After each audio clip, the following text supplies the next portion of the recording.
ओम शांति। ओम शांति। ओम शांति। वाणी है आज की 17/9/2024 की। सारे मुरली का मीठे बच्चे ये राज सभी को सुनाओ कि आबू सबसे बड़ा तीर्थ स्थान है। स्वयं भगवान ने यहाँ से सबकी सद्गति की है। प्रश्न है, कौन सी एक बात मनुष्य अगर समझ जाए तो यहाँ भीड़ लग जाएंगी? उत्तर है, मुख्य बात अगर समझ ले कि बाप ने जो राजयोग सिखाया था वो अभी फिर से सिखा रहे हैं। वो सर्वव्यापी नहीं है।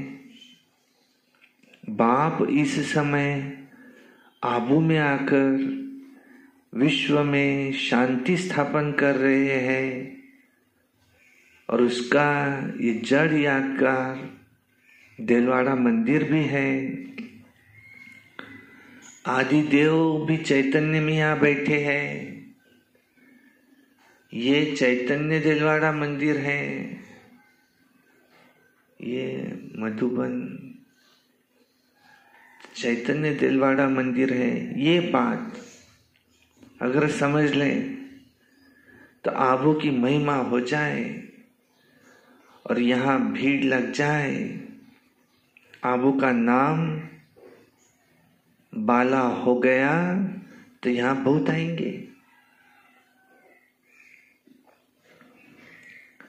तो कौन सी एक बात मनुष्य अगर समझ जाए तो यहाँ भीड़ लग जाएंगी कि राजयोग सिखाने वाला अभी स्वयं सिखा रहे हैं फिर से। आदिदेव भी यही है, ये दिलवाड़ा मंदिर की हूबहू यादगार ये यही है। तो आदिदेव भी बैठे हैं। तो आबू की महिमा हो जाए तो भीड़ लग जाए। ओम शांति। बच्चों को यहाँ क्या सिखाया जाता है? योग। और सब जगह सब आपे ही सीखते हैं, वहां सिखलाने वाला बाप होता नहीं, एक दो को ही आपे ही सिखलाते हैं। और यहाँ तो बाप बैठ सिखलाते हैं बच्चों को। रात दिन का फर्क है।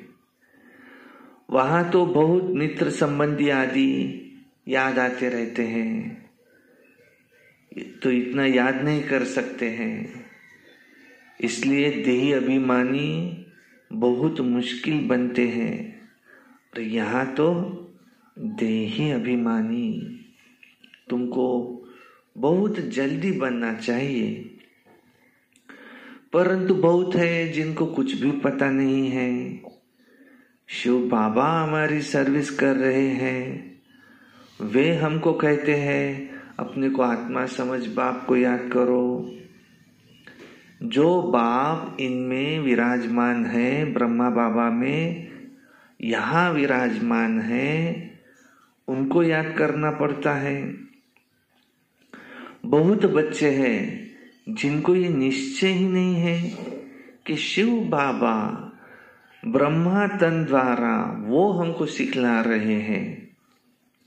जैसे और लोग कहते हैं कि हम कैसे निश्चय करें, ऐसे यहाँ भी है, ये भी कहते हैं हम कैसे निश्चय करें।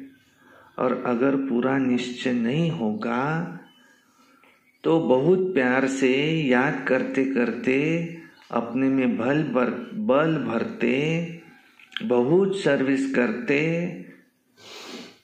क्योंकि सारे विश्व को पावन बनाना है। अगर ये निश्चय हो जाए तो फिर तो बहुत बाप को याद करे, बहुत सर्विस करे, क्योंकि अभी तो सारे विश्व को पावन बनाना है। तो योग में भी कमी है तो ज्ञान में भी कमी है। सुनते तो है परंतु धारणा नहीं होती है। धारणा अगर हो तो फिर औरों को भी धारणा करावे। तो बाबा ने समझाया था कि वे लोग कॉन्फ्रेंस आदि करते रहते हैं, विश्व में शांति चाहते हैं, परंतु विश्व में शांति कब थी, किस प्रकार की थी, कुछ भी नहीं जानते। किस प्रकार की शांति थी वही चाहिए ना। ये तो तुम बच्चे जानते हो कि विश्व में सुख शांति स्थापन तो अब हो रही है। बाप आया हुआ है। कैसे ये दिलवाड़ा मंदिर है, इसमें आदिदेव भी है, ऊपर में विश्व में शांति का नजारा भी है। तो कहाँ भी कॉन्फ्रेंस आदि में तुमको बुलाते हैं, तुम उनको पूछो विश्व में शांति आपको किस प्रकार की चाहिए।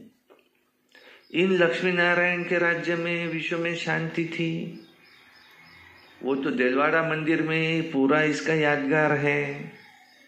विश्व में शांति का सैंपल तो चाहिए ना। लक्ष्मी नारायण के चित्र से भी समझते नहीं है, पत्थर बुद्धि है। तो उन्हों को ऐसे बताना चाहिए कि हम आपको बता सकते हैं कि विश्व में शांति का सैंपल एक तो ये लक्ष्मी नारायण है और फिर इन्हों की राजधानी भी देखना चाहते हो तो जाओ, वो जो देलवाड़ा मंदिर है उसमें चलकर देखो। मॉडल तो दिखाया जाएगा ना, तो वो चलकर आबू में देखो। मंदिर बनाने वाले खुद नहीं जानते, जिन्होंने बैठ ये यादगार बनाया है वे खुद नहीं जानते, जिसका देलवाड़ा मंदिर नाम रख दिया है वे खुद नहीं जानते। आदि देव को बिठाया, ऊपर में स्वर्ग भी दिखाया है। जैसे वो जड़ है वैसे तुम चैतन्य हो। इसको चैतन्य देलवाड़ा नाम रख सकते हैं, परंतु पता नहीं, अगर ये सबको पता पड़ जाए तो कितनी तो भीड़ हो जाए, मनुष्य मूंझ जाए तो फिर क्या है। समझाने में बड़ी मेहनत लगती है। बहुत बच्चे भी अभी तक समझते नहीं हैं। भल दर पर है, पास में बैठे हैं, परंतु वे भी इतना समझते कहाँ है, समझते नहीं है। प्रदर्शनी में अनेक प्रकार के मनुष्य आते हैं, ढेर मठ पंथ है, वैष्णव धर्म वाले भी हैं, वैष्णव धर्म का अर्थ भी नहीं समझते हैं। श्री कृष्ण की बादशाही कहाँ है ये भी जानते नहीं है। श्री कृष्ण की राजाई को भी स्वर्ग वैकुंठ कहा जाता है। तो बाबा ने कहा था कि जहां भी बुलावा हो वहां जाकर के तुम उनको समझाओ। क्या समझाएंगे? विश्व में शांति कब थी। ये आबू सबसे ऊंचे से ऊंचा तीर्थ है, क्योंकि यहाँ बाप विश्व की सदगति कर रहे हैं। आबू पहाड़ी पर उसका सैंपल देखना हो तो चलकर देलवाड़ा मंदिर देखो। विश्व में शांति कैसे स्थापन की थी ये उसका सैंपल है। सुनकर बहुत खुश होंगे, जैनी लोग भी खुश होंगे। तुम कहेंगे कि ये प्रजापिता ब्रह्मा ये हमारा बाप है, आदिदेव। तुम समझाते तो हो, फिर भी वे समझते नहीं हैं। कहते हैं ब्रह्मा कुमारियां पता नहीं क्या कहती हैं। तो अब तुम बच्चों को आबू की बहुत ऊंची महिमा करके समझाना चाहिए। आबू है बड़े से बड़ा तीर्थ। बॉम्बे में भी समझा सकते हो कि आबू बड़े से बड़ा तीर्थ स्थान है, क्योंकि परमपिता परमात्मा ने आबू में आकर स्वर्ग की स्थापना की है। कैसे स्वर्ग की रचना रची है, तो वो स्वर्ग का और आदि देव का मॉडल ये सब देखना हो तो आबू में है, जिसको कोई भी मनुष्य समझते नहीं है। अब हम जानते हैं, तुम नहीं जानते हो, इसलिए हम तुमको समझाते हैं। पहले तो तुम पूछो इनको कि विश्व में शांति किस प्रकार की चाहते हो। कभी देखी है विश्व में शांति कब थी? विश्व में शांति तो इनके माना लक्ष्मी नारायण के राज्य में ही थी। एक ही आदि सनातन देवी देवता धर्म था, इनकी डिनास्टी का राज्य था। चलो तो इन्हों की राजधानी का मॉडल आबू में तुमको दिखाए। चलो, यह तो है पतित दुनिया। मॉडल कौन सा? देलवाड़ा मंदिर। नई दुनिया तो इसको नहीं कहेंगे। नई दुनिया का मॉडल तो यहाँ है। नई दुनिया अब स्थापन हो रही है। अब तुम जानते हो तो बतलाते हो। अब सभी तो नहीं जानते हैं, न बतलाते हैं, न समझाने में आता है। बात है बहुत सहज। ऊपर में स्वर्ग की राजधानी खड़ी है, नीचे आदिदेव बैठा है, जिसको एडम भी कहते हैं। वो है ग्रेट ग्रेट ग्रैंडफादर। ऐसी अगर तुम महिमा सुनाएंगे ना तो सुनकर खुश होंगे कि है भी बरोबर एक्यूरेट। तो उनको कहो कि श्री कृष्ण की तुम महिमा करते हो परंतु तुम जानते कुछ भी नहीं हो। श्री कृष्ण कौन है? श्री कृष्ण तो वैकुंठ का महाराजा है। श्री कृष्ण विश्व के मालिक है। उनका तुम मॉडल देखना चाहते हो, चलो आबू में चलो, तुमको वैकुंठ का मॉडल दिखाएंगे।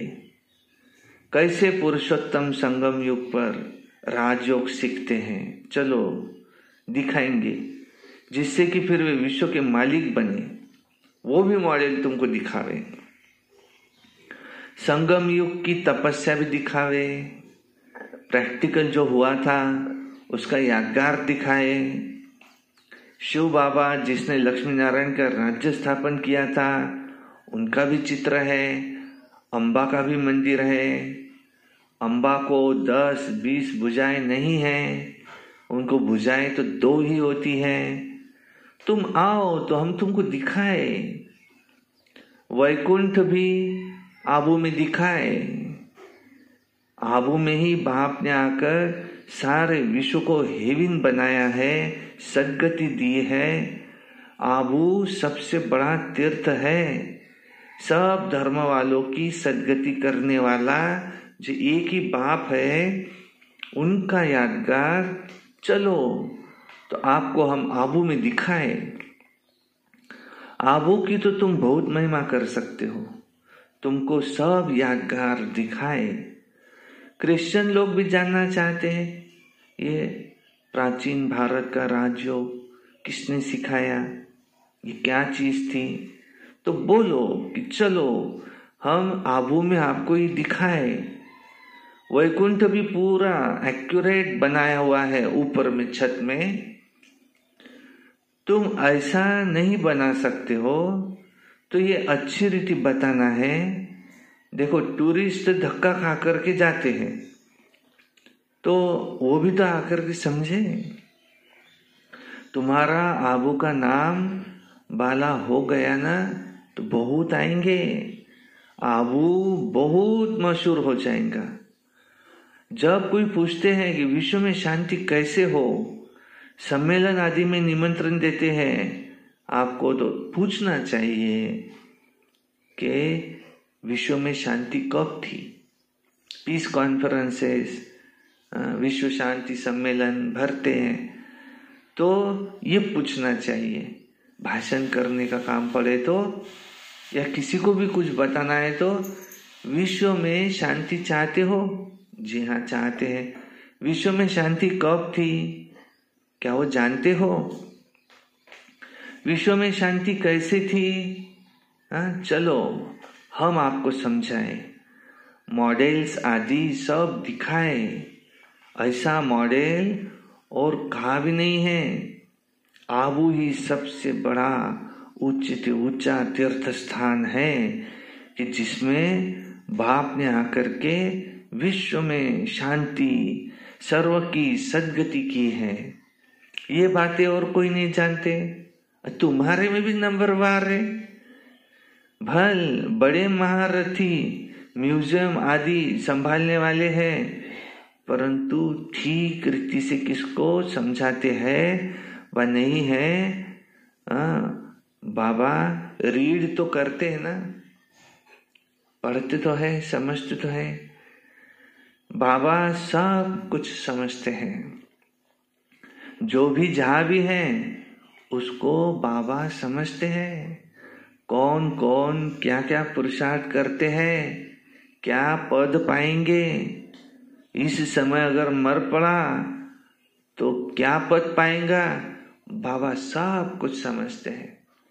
समझते हैं कि ये कुछ भी पद पा नहीं सकेगा। याग की यात्रा की मेहनत वो समझ नहीं सकते। बाप रोज रोज नई नई बातें समझाते हैं कि ऐसे से समझाकर तो उनको ले आओ। यहाँ तो यादगार कायम है। बाप कहते हैं मैं भी यहाँ हूँ, आदिदेव भी यहाँ है, वैकुंठ भी यहाँ है। आबू की बहुत भारी महिमा हो जाएंगी। आबू पता नहीं क्या हो जाएगा। जैसे देखो, कुरुक्षेत्र को अच्छा बनाने के लिए ये लोग करोड़ों रुपया उड़ाते रहते हैं। कितने ढेर मनुष्य जाकर वहां इकट्ठे होते हैं। इतनी बदबू गंदगी होती है कि बात मत पूछो, कितनी भीड़ होती है। समाचार भी आया था कि भजन मंडली की एक बस वहां जाते जाते नदी में भी डूब गई। तो ये सब क्या है? दुख है ना। अकाले मृत्यु होती रहती है और वहां ऐसे कुछ होता नहीं है। ये सब बातें तुम समझा सकते हो। बातचीत करने वाला भी बड़ा सेंसिबल चाहिए। बाप ज्ञान का पॉम कर रहे हैं, बुद्धि में बिठा रहे हैं। दुनिया थोड़ी इन बातों को समझती है। वे तो समझते हैं नई दुनिया का सैर करने जाते हैं बस। अब बाप कहते ये दुनिया अब पुरानी हो गई है और ये पुरानी दुनिया अब गई की गई। वो तो कहते हैं 40,000 वर्ष अजून पड़े हैं। तुम तो बतलाते हो सारा कल्प ही 5,000 वर्ष का है। पुरानी दुनिया का तो अब मौत सामने खड़ा है। इसको कहा जाता है घोर अंधियारा। सब कुंभकर्ण की नींद में सोए पड़े हैं। कुंभकर्ण आधा कल्प सोता था ना, और आधा कल्प जागता था। तो तुम कुंभकर्ण थे। ये खेल बड़ा वंडरफुल है और इन बातों को सब थोड़ी समझ सकते हैं। कई तो ऐसी भावना में आ जाते हैं, सुनते हैं ये सब जा रहे हैं तो चल पड़ते हैं। तो उनको बताते हैं कि हम शिव बाबा के पास जाते हैं। शिव बाबा स्वर्ग की स्थापना कर रहे हैं। उस बेहद के बाप को याद करने से बेहद का वर्षा मिलता है बस। तो वो भी कह देते हैं कि शिव बाबा हम भी आपके बच्चे हैं, आपसे वर्षा जरूर लेंगे। तो बस बेड़ा पार हो गया। भावना का भाड़ा देखो कितना मिलता है। भक्ति मार्ग में तो अल्पकाल का सुख है। यहाँ तो तुम बच्चे जानते हो कि बेहद के बाप से हमको बेहद का वर्षा मिलता है। तो वो तो है भावना का आधा कल्प का सुख का भाड़ा। यहाँ तुमको मिला है 21 जन्मों के लिए भावना का भाड़ा। द्वापर से तो भावना का भाड़ा मिलता है और यहाँ तुमको 21 जन्मों का भाड़ा मिलता है। बाकी वो भक्ति मार्ग में साक्षात्कार आदि करते हैं और क्या है, कुछ भी है नहीं। कोई कहते साक्षात्कार हो तब बाबा समझ जाते, तब हम कुछ समझे तो बाबा समझ जाते हैं। ये अगर साक्षात्कार की मांग कर रहा है, ये अभी तक कुछ भी समझा नहीं है। साक्षात्कार करना है तो जाओ जाकर के नवदा भक्ति करो। उससे कुछ मिलता भी तो नहीं है। करके दूसरे जन्म में कुछ अच्छा बन पड़ेंगे। अच्छा भक्त होगा तो जरूर अच्छा जन्म मिलेगा। ये तो बात ही न्यारी है। ये पुरानी दुनिया बदल रही है। बाप है ही दुनिया बदलने वाला। यादगार भी खड़ा है, बहुत पुराना मंदिर है। कुछ टूटा करता है तो फिर मरम्मत कराते रहते हैं, परंतु वो जो शोभा थी वो तो कम होती जाती है ना। अब ये तो सब विनाशी चीजें हैं। तो बाप समझाते बच्चे, एक तो अपने कल्याण के लिए अपने को आत्मा समझ बाप को याद करो, तुम्हारे विकर विनाश होंगे। पढ़ाई की बात है। बाकी ये जो मथुरा के मधुबन, ये कुंज गली, ये आदि बैठ जो बनाया है वो कुछ भी है नहीं, न कोई गोपियों का खेल है। ये समझाने में उनको बड़ी मेहनत करनी पड़ती है। एक एक पॉइंट्स अच्छी रीति उनको जाकर के समझाओ। कॉन्फ्रेंस आदि में भी चाहिए, वो योग वाला चाहिए। ज्ञान के साथ योग की तलवार भी तो चाहिए। किसको तीर लगेगा तो योग से लगेगा, नहीं तो किसी को तीर लगेगा नहीं। तब तो बाप भी कहते हैं कि अभी देरी है, अभी ही मान ले कि परमपिता परमात्मा सर्वव्यापी नहीं है, तो फिर तो बहुत भीड़ लग जाए, परंतु अभी टाइम नहीं है, वो टाइम नहीं आया है।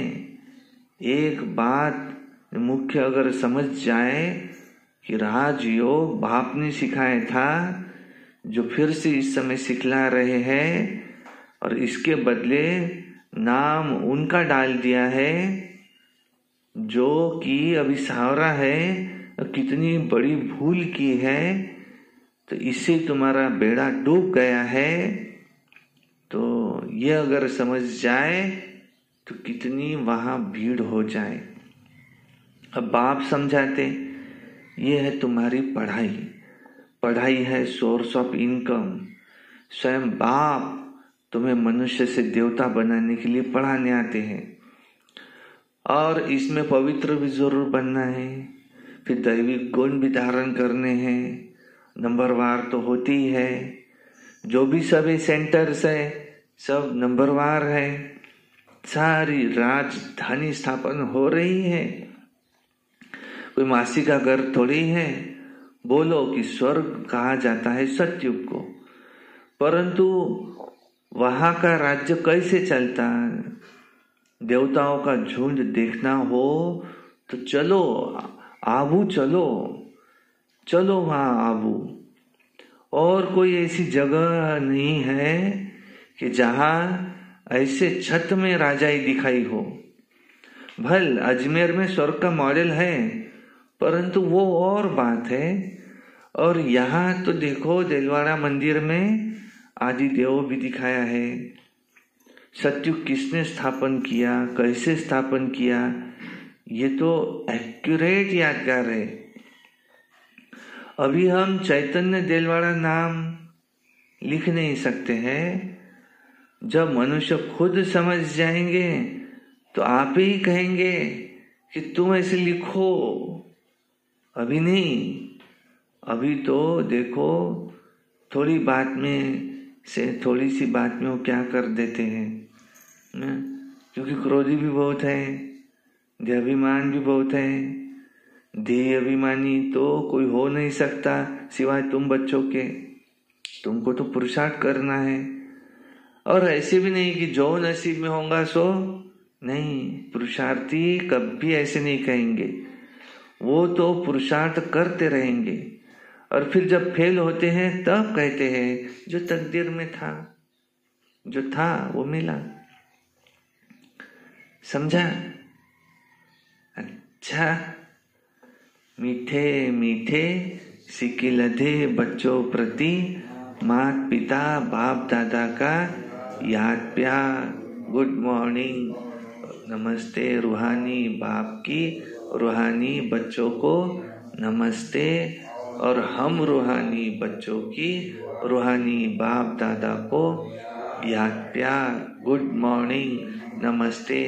सदा रहो हंसते, कम बोलो, धीरे बोलो, मीठा बोलो, सत्य बोलो, और सोच समझ कर ही बोलो। शुक्रिया। वाह वाह ड्रामा, वाह मेरा भाग्य, वाह ब्राह्मण परिवार, वाह मैं बाबा का बाबा मेरा। योगी बनो, पवित्र बनो, रोज अमृत वेला, रोज प्रातः मुरली, सारा दिन निमित्त बन याद मेरे सर्विस। सायंकाली 6:30 से 7:30 योग, रात्रि सोने से पहले याद का चार्ट, रोज एक अव्यक्त वाणी, और कभी रोज एक क्लास भी सुनना है, और कभी क्रोध नहीं करना, सदा प्रसन्न चित्त रहना। यह वर्ष हमको मुक्ति वर्ष मनाना है, और इस धार्मिक गांव में जो ये अधर्म के कार्य हो रहे हैं, जिसमें गांव के मुख्य द्वार पर ही जो ये दुकानें लग गई है,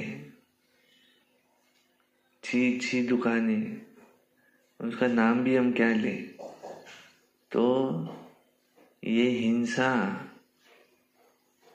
और इससे जो वाइब्रेशन निकलते तो ये यहाँ से हट जाए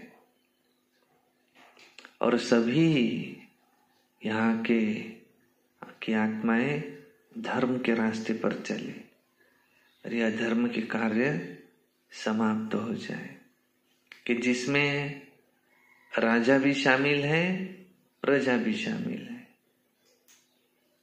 जब राजा ही जब अगर अंधा हो, जिस राज्य का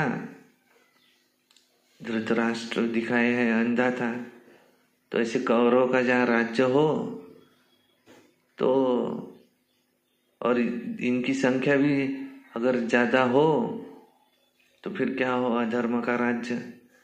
ऐसे ही समय पर भगवान आते हैं, जब इनके गले भरते हैं तो फिर इनका नाश होता है। तो नाश होने से पहले ही हम शुभ भावना देते कि ये बदल जाए, लेकिन दिखाया है कौरों का बदलना मुश्किल है। लेकिन हम तो शुभ भावना शुभकामना देते, बदलेंगे। मुश्किल है, नामुमकिन नहीं है। अभी नहीं बदलेंगे, धर्मराजपुरी में बदलेंगे, बदलना तो है ही। तो ये कार्य खत्म हो जाए और बड़ा एक हॉल यहाँ बन जाए, सामने सरस्वती भवन बन जाए, खूब सेवाएं बढ़े। अच्छा, ओम शांति। धारणा के लिए मुख्य सार है, नंबर 1, देही अभिमानी बनने का पूरा पुरुषार्थ करना है। ऐसे कभी नहीं सोचना है कि जो नसीब में होगा, सेंसिबल बनना है। 2 नंबर है, ज्ञान सुनकर उसे स्वरूप में लाना है। याद का जौहर धारण कर फिर सेवा करनी है और सबको आबू महान तीर्थ की महिमा सुनानी है। ये तो मुख्य पॉइंट थी आज की। वरदान, एक बाबा शब्द की स्मृति से याद और सेवा में रहने वाले सच्चे योगी, सच्चे सेवाधारी भव।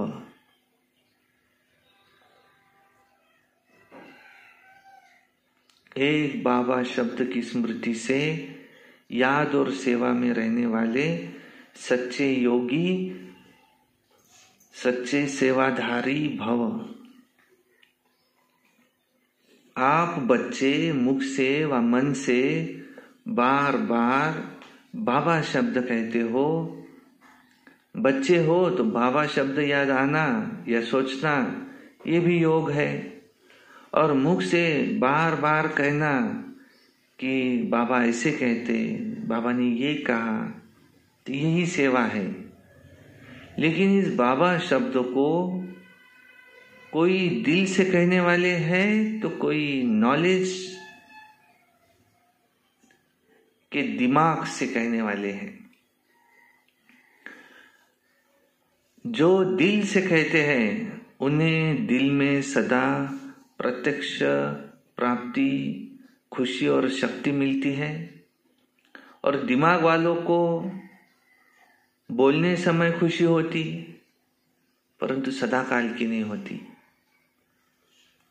स्लोगन, परमात्मा रूपी क्षमा पर फिदा होने वाले वही है सच्चे परवाने। अच्छा, ओम शांति शांति शांति।